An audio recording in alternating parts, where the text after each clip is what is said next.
So today I'm happy to pronounce and give to you our government reform plan. We're going to put government back to work for Canadians. And this is a three-point plan that is going to have government working.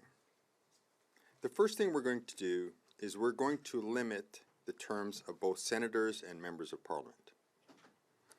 The second step is that we are going to redistribute the power that's been concentrated in the offices of the leaders of the different parties, and we're going to give it back to the Speaker of the House, we're going to give it back to the members of Parliament, and we're also going to give some of that power to the citizens of Canada.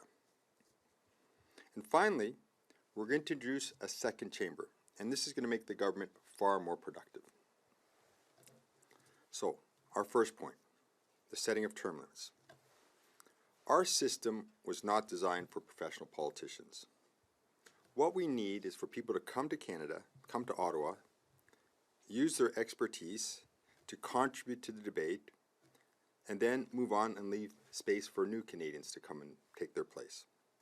And this will bring a diversity of knowledge and expertise into our decision making. And therefore, MPs will not be eligible to run again after they have passed the 10-year mark of being elected. They will not be fired, but after 10 years, they will have to sit out a prolonged period before they can become a candidate again.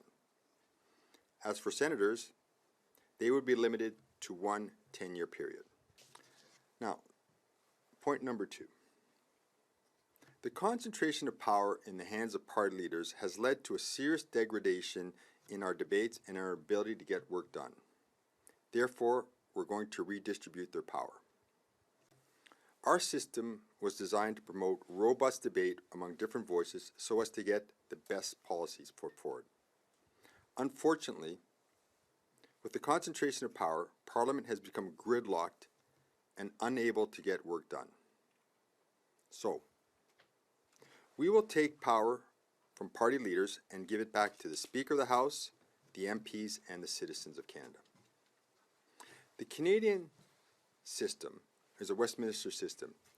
However, we are the only system in the world that uses the Westminster system where the Speaker does not get to decide who speaks.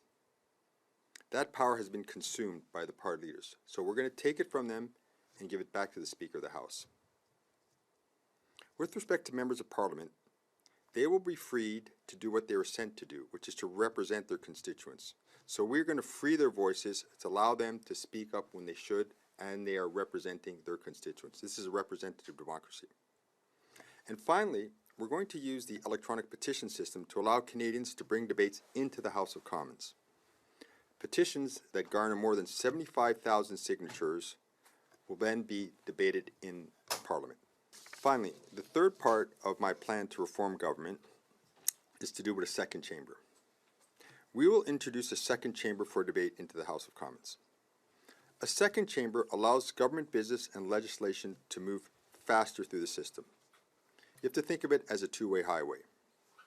The main debates will still take place in the House of Commons. However, uncontested business such as petition presentations, member statements, members' motions, and the like will take place in the second chamber.